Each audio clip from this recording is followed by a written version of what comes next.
नमस्कार, आप देख रहे हैं अपना उत्तर प्रदेश में हूं आपके साथ सचिन चौहान। उत्तर प्रदेश के मुख्यमंत्री योगी आदित्यनाथ मुलायम के गढ़ मैनपुरी पहुंचे हैं, जहां पर सीएम योगी करहल विधानसभा क्षेत्र में आयोजित जनसभा में शिरकत उन्होंने की है और साथ ही उन्होंने नागरिकों को संबोधित करते हुए कांग्रेस, समाजवादी पार्टी और बहुजन समाजवादी पार्टी पर जमकर निशाना साधा। उन्होंने कहा कि विपक्षी पार्टियां आपकी भावना के साथ साथ राष्ट्रीय एकता और अखंडता के साथ भी खिलवाड़ कर रही है। राजा महेंद्र प्रताप सिंह जी को कांग्रेस ने पूरी तरह भुला दिया था और राजा महेंद्र प्रताप सिंह जी के नाम पर भी एक राज्य विश्वविद्यालय आपको हम लोगों ने समर्पित किया है। बहनों भाइयों, ये राज्य विश्वविद्यालय आने वाले समय में एक उत्कृष्टतम विश्वविद्यालय बने, इसके लिए भी भारतीय जनता पार्टी के प्रत्याशी जीतने आवश्यक है। आपने देखा होगा कल माननीय उच्चतम न्यायालय में अलीगढ़ विश्वविद्यालय को अल्पसंख्यक विश्वविद्यालय बनाना चाहिए, अल्पसंख्यक संस्था के रूप में स्थापित करना चाहिए या एक सामान्य संस्था के रूप में रहनी चाहिए। कल माननीय उच्चतम न्यायालय में इस पर बहस हो रही थी। आज याद करिए, ये कैसे हो सकता है कि भारत के संसाधनों से पलने वाला, भारत की जनता के टैक्स से चलने वाला एक ऐसा संस्थान जो अनुसूचित जाति, जनजाति और पिछड़ी जाति के लोगों को कोई आरक्षण नहीं देता है, लेकिन वहां पर मुसलमानों के लिए 50% आरक्षण की व्यवस्था वे लोग अपने स्वयं के माध्यम से करने का प्रयास करते हैं। और यही मामला चल रहा है माननीय उच्चतम न्यायालय में। बहनों और भाइयों, भारत का संविधान अनुसूचित जाति, जनजाति को और मंडल कमीशन की रिपोर्ट के आधार पर पिछड़ी जाति के लोगों को आरक्षण की सुविधा देता है, लेकिन इस सुविधा अलीगढ़ मुस्लिम विश्वविद्यालय में क्यों नहीं मिल पाती है? क्यों नहीं मिल पाती है? जब भारत का पैसा लगा है। चलिए सीधा रुख कर लेते हैं जहां पर मुख्यमंत्री योगी आदित्यनाथ इस वक्त संबोधित कर रहे हैं। सिद्धार्थनाथ सिंह जी हम लोग वहां गए तो फिर लोगों ने वहां पे सिद्धार्थनाथ सिंह आए मेरे पास, कहा कि कहो टंडन जी को मैं सुबह से ढूंढ रहा हूं, कहीं पता नहीं। मैंने कहा देखो, मुंबई के अंदर उन गलियों को ढूंढ रहे होंगे जहां पे कहीं कोई खान पान का सामान होगा।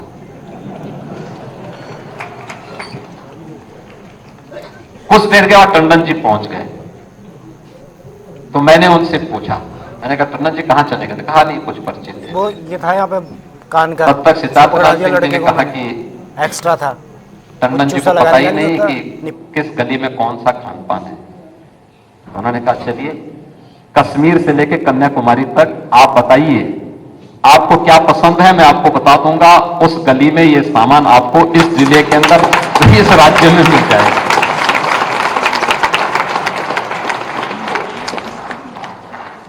तो उन्होंने कहा कि मेरा एक परिचित कन्याकुमारी जाना चाहता है, मुझे बताओ कि त्रिची से कन्याकुमारी के बीच में कोई होटल। उन्होंने कहा देखिए त्रिची के पास फलाने कोने पर एक होटल है जो शुद्ध सात्विक भोजन देता है और इतने रुपए थाली है। आप देखना वहां फोन आ जाइए, जब वो जाएंगे वहां भोजन लीजिए और भोजन करके मेरा परिचय देकर के फिर फोन करवा देना। और सचमुच ये सही साबित हुआ। पूरे देश के अंदर कहां पे कौन सी चीज मिलेगी, ये व्यक्ति की रुचि दिखाती है, इतनी गहरी सोच के साथ। लेकिन जीवन उतना ही जितना समर्पण भाव के साथ विचारधारा के लिए कार्य करना, जितनी दोस्ती को निभाना, उतना ही जीवन में उन्मुक्त वातावरण में रह करके, बिना तनाव मुक्त वातावरण में रह करके, सभी प्रकार की कष्टों को घोट पी करके रह करके कभी उसको अपने चेहरे पर तनाव के रूप में व्यक्त नहीं होने दिया उन्होंने। यह उनकी बहुत बड़ी खूबी थी और मुझे लगता है कि यह किसी भी व्यक्ति के लिए जीवन की सफलता का सबसे बड़ा राज होता है कि तनाव झलके बगैर हर प्रकार के कष्टों को अपने अंदर लेते हुए भी जब उन्हें कैंसर की शिकायत आई, मुझे अचानक जानकारी मिली तो मैं देखने के लिए मेदांता में गया। मुझे डॉक्टर राकेश कपूर ने बताया कि ऐसी ऐसी बात है। मैंने कहा क्या गोपाल जी को बता दिया गया? उन्होंने कहा हाँ बता तो दिया है। तो मैंने कहा मैं आ रहा हूं। मैं गया था देखने के लिए। उनके चेहरे पर कोई तनाव नहीं था। मैंने कहा गोपाल जी स्वास्थ्य कैसा है? कहा एकदम मैं ठीक हूं, फिट हूं। मैंने कहा आप कुछ दिन रेस्ट ले लीजिए। उन्होंने कहा नहीं आप कहेंगे मैं रेस्ट ले लूंगा, लेकिन वैसे कोई समस्या नहीं है। कोई तनाव उनके चेहरे पर तब भी नहीं झलक रहा था। लेकिन हम सबकी एक सीमा है और मुझे लगता है कि जीवन की सच्चाई को हम में से हर व्यक्ति को स्वीकार करना ही पड़ता है कि जन्म अगर जीवन की एक सच्चाई है तो मृत्यु भी उसकी एक सच्चाई है। और जन्म और मृत्यु की सच्चाई को अगर हम समझ जाएंगे तो संभवतः हमेशा अपने चेहरे पर खुशहाली को लाने में सफल होंगे, जिसके लिए स्वर्गीय आशुतोष टंडन गोपाल जी जाने जाते थे। आज उनकी प्रथम पुण्यतिथि है। उनकी स्मृतियों को मैं नमन करता हूं और जिस शालीनता के साथ कार्य करने की एक पद्धति उनकी थी, एक कार्य पद्धति।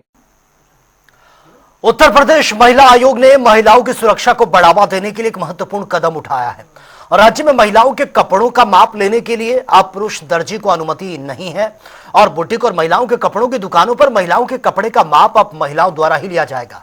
महिला आयोग ने यह दिशा निर्देश सभी जिलों के लिए जारी कर दिए हैं, जिससे कि महिलाओं की सुरक्षा सुनिश्चित हो सके और इसी को लेकर प्रदेश में राजनीति भी शुरू हो गई है। ये रिपोर्ट एक बार देख लेते हैं। अगर चोली हुई तंग तो टेलर से नहीं होगी जंग। यूपी में पुरुष टेलर नहीं ले सकेंगे महिलाओं के कपड़ों की माप।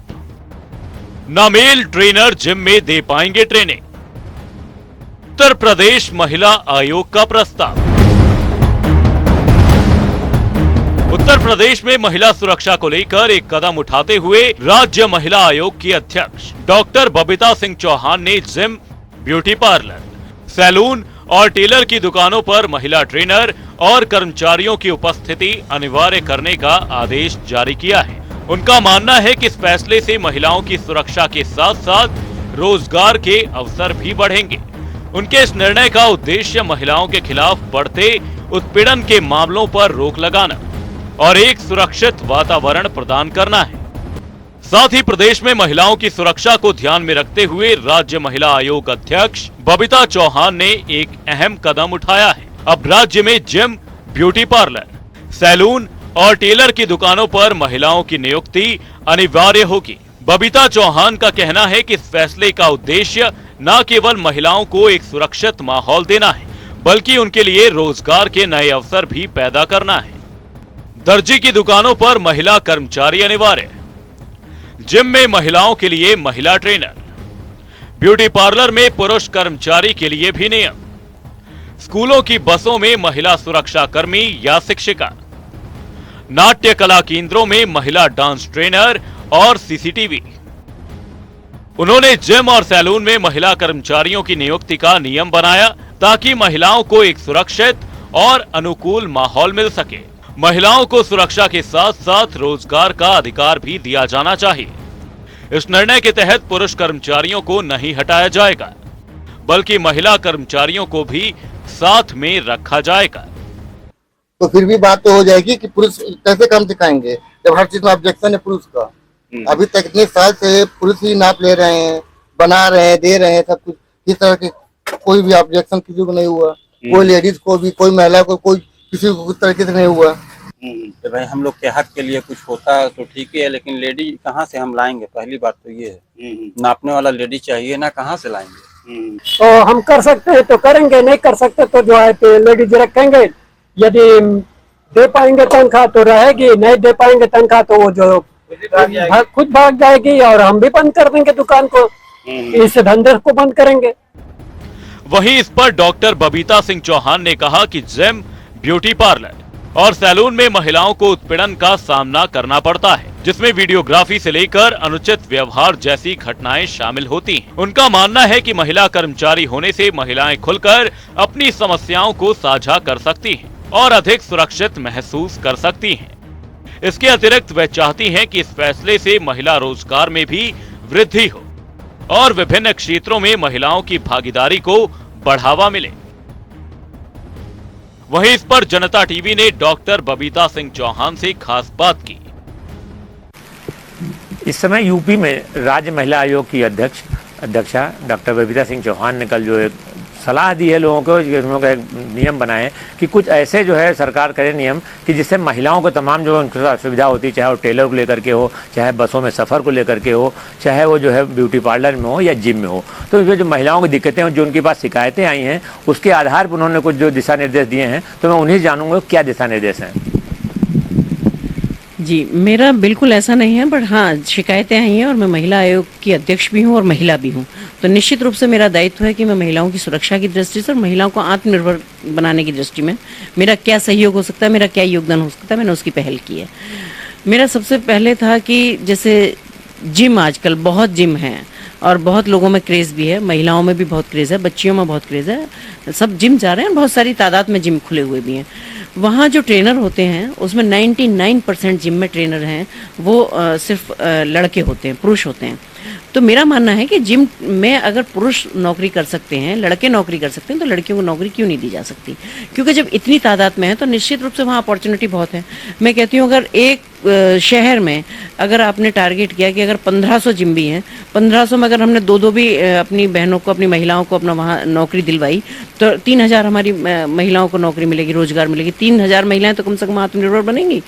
उसके बावजूद ये भी था कि जो बहुत सारी शिकायतें थी वो ये भी थी कि जब जिम में आदमी जाता है तो वो अपना फ्री माइंड से एक्सरसाइज करते हैं।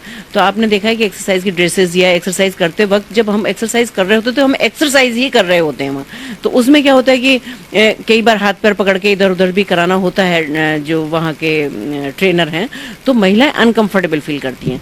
मैंने ये कहा है कि उसमें अगर महिलाएं भी ट्रेनर होंगी तो एक तो महिलाओं को एक्सरसाइज करने में सुविधा होगी, दूसरा वहाँ कोई ये दिक्कत नहीं होगी, महिलाओं को हमारे को रोजगार मिलेगा।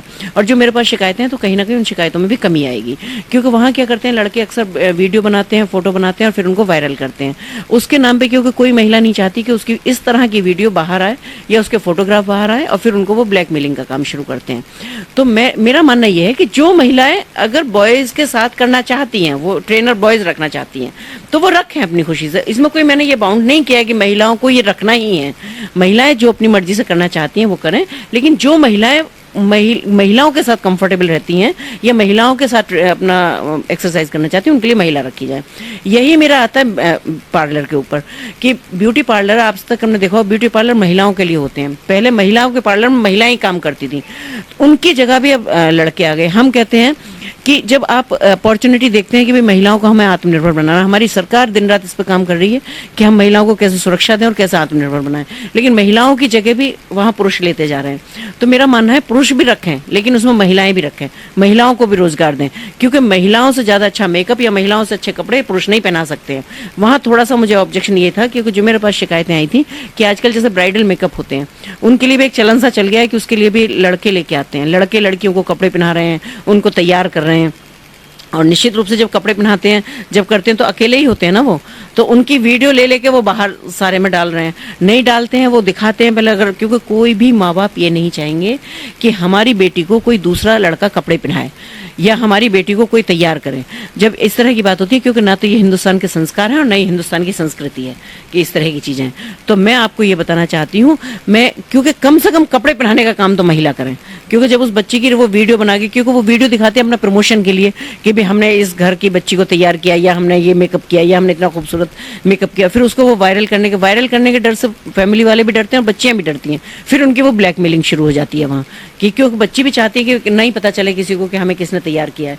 तो ये जो चीज़ें हैं मुझे लगता है बहुत लगाम होंगी। दूसरा बसों की बात आई, बस में जो हमारी बच्चियां हैं, जो बच्चे लड़के लड़कियां सब स्कूल जाते हैं, लड़कियों की मैंने कहा है कि जो लड़की जिसमें बच्चियां जाती हैं स्कूल, जिसमें लड़कियां स्कूल जाती हैं, उसमें एक महिला अटेंडेंट जरूर होना चाहिए। उसे चाहे आप कंडक्टर के रूप में बिठाएं, चाहे उसे आप अटेंडेंट के रूप में बिठाएं, चाहे कोई टीचर अगर ऐसी है अगर उधर जाती हैं तो वो बस से चली जाए, लेकिन एक महिला उसमें जरूर होना चाहिए। तो इसमें कोई ऐसी बड़ी चीज मैंने नहीं कहा, मैंने तो सिर्फ ये कहा है कि रोजगार के हिसाब से महिलाओं को रोजगार भी मिलेगा और हमारी महिलाएं जो चाहती हैं कि वो महिलाओं से काम कराएं उनमें वो भी मिलेगी। अब आते हैं हम टेलर की बात, बुटीक जितने बुटीक जो होते हैं वो महिलाओं के होते हैं, और आप जानते हैं जब मेजरमेंट लिया जाता है तो वो कितना क्लोजली लिया जाता है किसी भी ड्रेस को बनाने के लिए। तो हो सकता है बहुत सारी महिलाएं कंफर्टेबल हो, और हो सकता ये भी है कि बहुत सारी महिलाएं अनकंफर्टेबल हैं, इसलिए वो मेरे पास शिकायतें लेके आई। और हम सब सामाजिक हैं, हम जानते भी हैं इन चीजों को। तो मेरा कहना है कि आप टेलर रखिए, आप पुरुष रखिए, जो अच्छा टेलर है आप उसे सिलवाइए, चाहे वो महिला हो चाहे वो पुरुष हो, लेकिन मेजरमेंट के लिए आप लड़की रखिएगा। उसमें भी मैं कहती हूँ कि अगर मेजरमेंट जो महिलाएं पुरुषों को देना चाहती हैं, उनके अगर टेलर से वो खुद मेजरमेंट कराना चाहती हैं तो वो खुशी से कराएं, लेकिन जिनको ऑब्जेक्शन है उनके लिए वहां महिला होनी चाहिए, उनको ऑप्शन में महिला होनी चाहिए। क्योंकि महिलाएं नहीं चाहती हैं कि हम पुरुषों को मेजरमेंट दें, लेकिन जब वहाँ कोई नहीं होता और उन्हें कपड़े अच्छे सिलवाने हैं, टेलर अच्छा है वहाँ, तो निश्चित रूप से वो कह देती हैं भाई ठीक है। तो ये सब चीज़ें एक बर्दाश्त से बाहर हैं। और मैं आपको बताना चाहती हूँ जो मेरे पास रिव्यूज आ रहे हैं वो ऐसे आ रहे हैं कि जैसे मैंने हर व्यक्ति से हर घर की बात को ये निकाला है और पहुंचा है, क्योंकि मैं बहुत सामाजिक हूँ और बहुत घूमती भी हूँ, बहुत सोशल भी हूँ। मुझे पता है कि क्या क्या प्रॉब्लम है और क्या बेसिक प्रॉब्लम है, इसके आधार पर मैंने सिर्फ ये प्रस्ताव, ये आदेश दिए हैं। आपका आदेश जायज है, सही है, लेकिन इसको लेकर एक वर्ग विशेष में आ रहा है कि हमें हमारे जो वर्ग विशेष पे लगाम लगाने के लिए ऐसा किया गया कि एक वर्ग विशेष के टेलर के धंधा में बहुत ज़्यादा लोग हैं, तो उनका लग रहा है जैसे हमारे ऊपर कोई लगाम लगाई जा रही है। देखिए, मैं महिला आयोग से बात कर रही हूँ, महिला आयोग की अध्यक्ष हूँ, मैं महिलाओं की बात कर रही हूँ, मैं किसी वर्ग की बात नहीं कर रही। महिला किसी भी वर्ग की है, किसी भी जाति की है, किसी भी धर्म की है, महिला ही है, और महिलाओं की सुरक्षा करना, महिलाओं को आत्मनिर्भर बनाना हमारा काम है। दूसरा, वर्ग विशेष की बात तो इसलिए भी नहीं है कि मैंने ये नहीं कहा कि किसी को नौकरी से निकाल दो, मैंने किसी से ये नहीं कहा कि वो अपने प्रतिष्ठान बंद कर दो, मैंने कहा सिर्फ वहाँ महिलाओं को एंट्री दे दो, महिलाएं जो भी हों वो काम करें। अब मैं तो ये भी नहीं कि किसी भी वर्ग की महिला करें, किसी भी जाति महिला जो एक्सपर्ट हैं उनको आप रखिए, आप महिलाओं को रखिए। मेरा किसी वर्ग विशेष को लेकर कोई इसमें ये नहीं है, क्योंकि महिला किसी भी वर्ग की है, किसी भी जाति की है, उसकी सुरक्षा करना, उसको आत्मनिर्भर बनाना, उसमें जितनी भी अच्छी भूमिका हमारी हो सकती है, जो रोल हमारा होगा हम निभाएंगे। एक सवाल आता है, ऑटो टेम्पो में ज़्यादा घटनाएं जो है होती हैं, लेकिन उसमें ड्राइवर की संख्या लखनऊ में 250-300 केवल महिला ड्राइवरों के लाइसेंस हैं, और करीब 78,000 जो है ऑटो लखनऊ में चलता है, और 6,000 टेम्पो हैं, और जो है 4,000 करीब ऑटो रिक्शे चलते हैं। तो इनमें महिलाओं की समस्या कहाँ तक दूर होगी? जी बिल्कुल, मैं कहती हूँ अगर जब लाइसेंस की बात होती है, जब 50% की आबादी है तो लाइसेंस आप महिलाओं को दीजिए ज़्यादा से ज़्यादा, महिलाएं भी आए ना, महिलाएं भी तो आत्मनिर्भर बने। जब इतने सारे टेम्पो चलते हैं, इतने सारे जो भी महिलाओं के स्तर के काम हैं और जिनको महिलाएं कर सकती हैं, हालांकि मैं कहती हूँ कोई भी काम ऐसा नहीं है जो आज महिला नहीं कर सकती, हर काम महिला कर सकती है। महिला को जब हम 50% की आबादी बताते हैं, महिलाओं को कहते हैं कि पुरुषों के साथ कंधे से कंधा मिला के चलें, लेकिन हम उनको अधिकार देने में या उनको इंडिपेंडेंट बनाने में क्यों चूकते हैं? अगर कहीं भी कोई लाइसेंस की बात है, कहीं भी कोई बात है, तो उनको वो बिल्कुल देना चाहिए। तो ये थी डॉक्टर बबीता सिंह चौहान, जिनका सीधा सा कहना कि मेरा किसी भी कोई रोक नहीं है, मैं सिर्फ सुझाव मैंने दिया। और दूसरी चीज़ है कि महिलाओं को आत्मनिर्भर बनाने की दिशा में उनका काम है कि ज़्यादा से ज़्यादा महिलाओं को नौकरी मिले, ज़्यादा से ज़्यादा महिला आत्मनिर्भर बने। वो और आदेश भी उन्होंने दिए हैं कि लोग इसका दुरुपयोग न करें और किस तरह महिलाओं की सुरक्षा हो, ये भी उनकी जिम्मेदारी है। तो इसको लेकर के उनके, अब सरकार आगे क्या करती है अलग बात है, लेकिन इतना जरूर है कि उनका कहना है कि वो जो है चाहती हैं कि वो जो महिलाएं कन्वेंट दृष्टि से हैं तो रहें, लेकिन जिनको आपत्ति है, जिनको दिक्कतें हैं, तो उनकी सुविधा जो है देखी जाएगी और उनके लिए हर संभव कार्य किया जाएगा, और इसीलिए ने ऐसा आदेश दिया है। कर्नल आशीष के साथ टीएन मिश्रा, जनता टीवी, लखनऊ। चलिए आगे बढ़ते हैं। प्रयागराज मेला प्राधिकरण के कार्यालय में अखाड़ों के संतों के बीच हुई मारपीट और पूर्व मंत्री स्वामी प्रसाद मौर्य के बयान के बाद अब अखाड़ा परिषद के अध्यक्ष महंत रविंद्र पुरी ने बयान दिया है। उन्होंने विवादित बयान देना, उन्होंने कहा कि उनका पुराना काम है, और इसके अलावा उन्होंने डिंपल यादव पर भी बयान दिया है।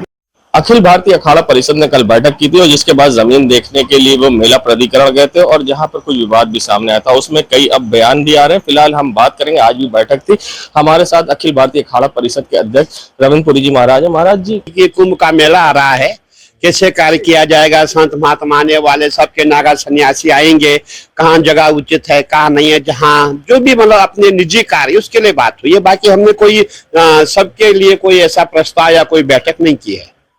अगर ये बात करी जाए कि अखाड़ा परिषद से बढ़कर दूसरा गुट जो बना, जैसे कि भारत से पाकिस्तान और इस तरह से आंख दिखाना, और जिस तरह से कल जो घटना है उस पर क्या कहेंगे? देखिए, अब मैं समझता हूँ ये कहना उचित नहीं, कहते आकाश में थूको मुंह पे गिरता है। उनके बारे में कुछ कहना हमारा ही अपमान होगा। जो बीत गया सो बीत गया, हम संत है। और आप देखते हैं जहाँ इतने लोग लाखों की संख्या में साधु संत इकट्ठे होंगे, अलग अलग संप्रदाय के लोग हैं, तो वहां ऐसी छोटी मोटी घटनाएं घटती रहती है। और आपने देखा होगा ये पहली बार नहीं है, क्योंकि अखाड़ों का काम ही है लड़ना। ये भी आप जानते, अखाड़े बने इसीलिए, धर्म की रक्षा के लिए। तो कभी कभी ऐसा हो जाता है, परंतु जो कल की घटना है बड़ी दुखद है। कल वो जो हमारे संत जी आए थे, उस समय सभी हमारे जितने भी संत महात्मा पदाधिकारी सब जो है ऑफिस में बैठे हुए थे। हनुमान जी का पाठ हो रहा था, भगवान राम का पाठ हो रहा था, और उतने में हमारे वो महाराज श्री आ गए। उन्होंने कहा भैया क्या हो रहा है? तो उन्होंने बहुत बदतमीजी से बोला, भगवान के लिए भी अच्छा नहीं बोला। मतलब मैं समझता हूँ ये बात बोलनी मुझे अच्छा नहीं लगता, मैं आपको बता रहा हूँ।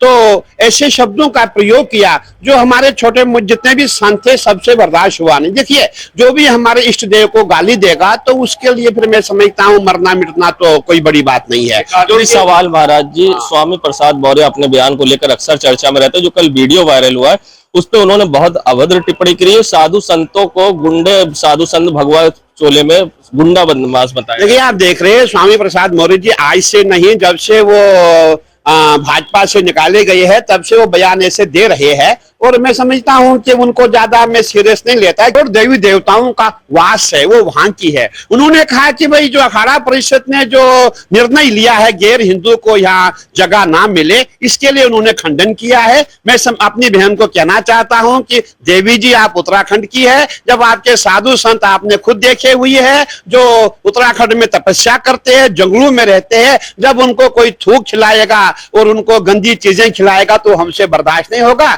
इसीलिए हमने जो है मेला क्षेत्र में निषेध किया है कि जो गैर हिंदू है वो मेला क्षेत्र में उनको दुकान ना मिले, खाने की दुकान ना मिले, उनको किसी भी ऐसी वस्तु की दुकान नहीं मिले जो हमारे लिए हानिकारक हो।